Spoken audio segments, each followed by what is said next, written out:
में, आप लोगों के बीच में सिर्फ इसलिए आए हैं कि आपको बता सके कि आपका चुनाव हल्का नहीं है। वहां से यहाँ तक सभी लोग साथ जुड़ते जा रहे हैं और यही मैसेज हमें यहाँ देना है और यहाँ का मैसेज वहां देना है। तो बहुत मजबूती के साथ जैसे आज आप लोग यहाँ इकट्ठा हुए हैं, ऐसे ही इसी मजबूती को आपको और हमें वोटों में तब्दील करने का काम करना है। ये जो चुनाव है ये बहुत महत्वपूर्ण चुनाव है, बहुत जिम्मेदारी का चुनाव है, देश की सरकार को बदलने का चुनाव है। और इस जिम्मेदारी को मैं बहुत छोटी हूँ, लेकिन हमारे राष्ट्रीय अध्यक्ष अखिलेश यादव जी ने मुझ पर इतनी बड़ी जिम्मेदारी सौंपने का काम किया है और मेरे पास मेरे भाइयों के, मेरे बड़े बुजुर्गों के अलावा और कोई दौलत नहीं है जो ये नैया पार लगा सके।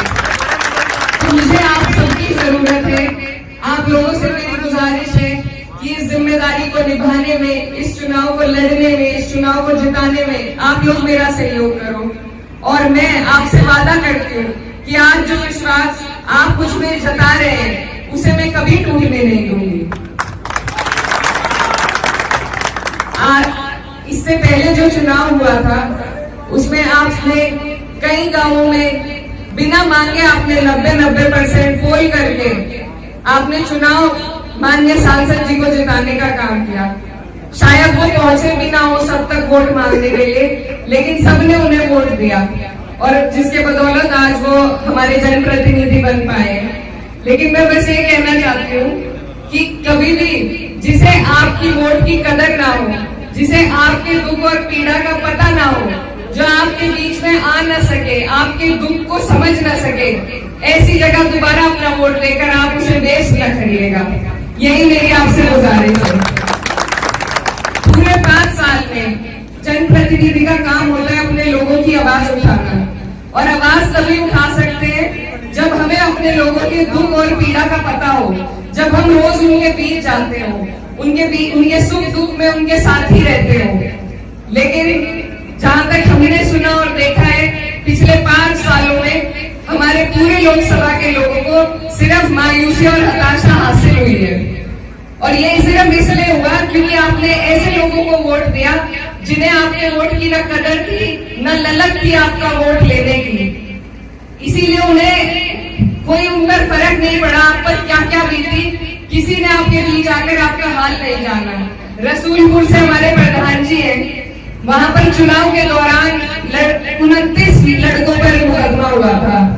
चुनाव में ही वो मुकदमा हुआ था और आज तक वहां के लोग कई बार हमारे सांसद जी के पास जा चुके हैं, मदद के लिए जा चुके हैं, लेकिन एक बार भी सांसद जी ने वहां जाकर उनका हाल नहीं पूछा।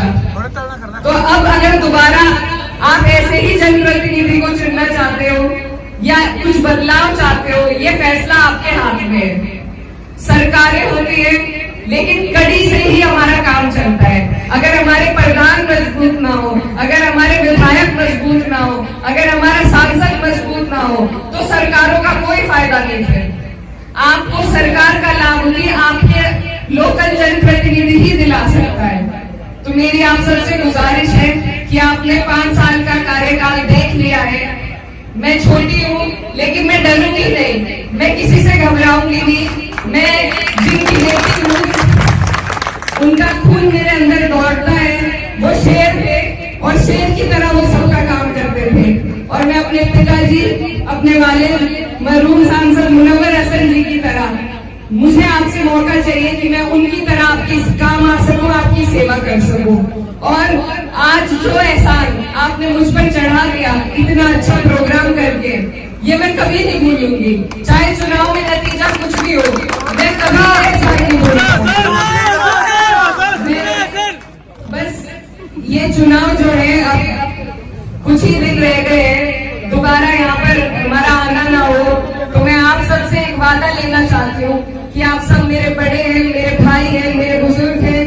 अब ये जिम्मेदारी आगे आपके हाथ में है कि आपको एक एक वोट ढूंढ कर, निकाल कर डलवाने का काम करना है, अपनी वोट परसेंटेज को बढ़ाने का काम करना है और साइकिल के सामने बटन दबाकर अपनी छोटी बहन को जिताने का काम करना है। मैं बस आप सबसे धन्यवाद व्यक्त करना चाहती हूँ और कहना चाहती हूँ कि जैसे आज मैं आपके बीच में आई, इसी तरह मैं लगातार आपके बीच आती रहूंगी। आपने जो मुझे प्यार और सम्मान दिया वो मेरे सर माथे पर, अब आपसे इसी प्यार और सम्मान को वोट में तब्दील करने की मेरी गुजारिश है।